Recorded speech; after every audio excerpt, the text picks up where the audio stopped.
Liam, a struggling actor, browsed a flea market. He was searching for something unique, something that could inspire his next role.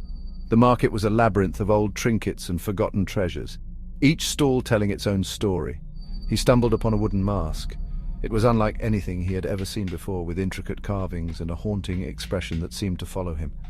It was old and eerie. The mask seemed to have a life of its own, as if it was watching him, waiting for him to make a move.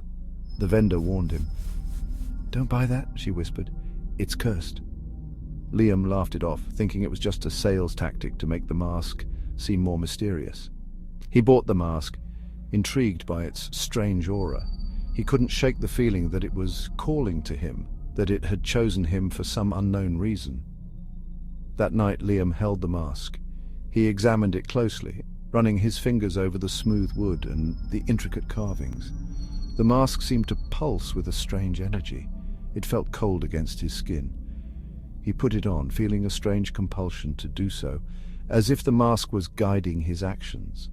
The wood felt strangely alive. It seemed to mold itself to his face, fitting perfectly as if it was made for him.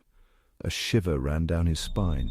He felt different, powerful. It was as if the mask had awakened something within him, something he had never felt before. The night was just beginning, and Liam had no idea what awaited him.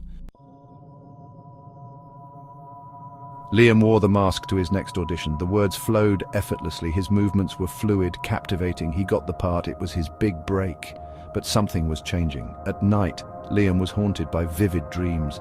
Visions of a shadowy figure plagued him. He felt a presence lurking in his mind. The line between dreams and reality blurred. Fear gnawed at him. Liam's performances became legendary. He was consumed by his roles. But he couldn't take off the mask. It felt like a part of him. His memory faded.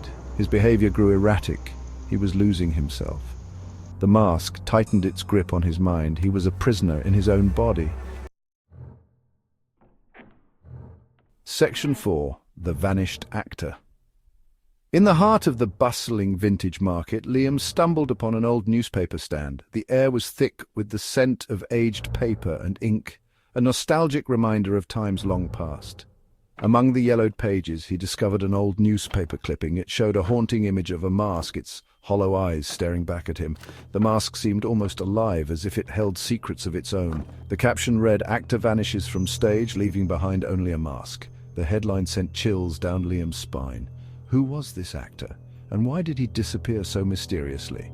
The man in the picture looked exactly like Liam. It was uncanny, as if he was staring at a reflection from another era. Could this be a mere coincidence, or was there a deeper connection? The mask throbbed on his face. Liam was terrified. He could feel its pulse as if it had a life of its own. The fear was palpable, coursing through his veins. He had to get rid of it. The determination in his eyes was clear. He couldn't let this mask consume him, not now, not ever. He tried to remove the mask. It wouldn't budge. No matter how hard he pulled, it seemed to be a part of him, an unyielding entity. It was fused to his skin. The realization hit him like a ton of bricks. This was no ordinary mask. It was a curse, a binding force that he had to break free from. Section 5. The Final Act. In the heart of the old market square, where the air was thick with the scent of spices and the chatter of vendors, a story was about to unfold that would change everything. Liam ran to the river, his heart pounding in his chest. The weight of the mask in his hand felt like a leaden burden, dragging him down with every step. He had to get rid of it, to free himself from its sinister grip. He smashed the mask against the rocks with all his might. It wouldn't break. He screamed in frustration, his voice echoing across the water. The mask laughed back, a chilling sound that sent shivers down his spine. It was as if the mask had a life of its own, mocking his every effort. It was a part of him now, forever.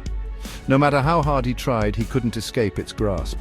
The mask had fused with his very being, a constant reminder of his past mistakes and the darkness that lurked within.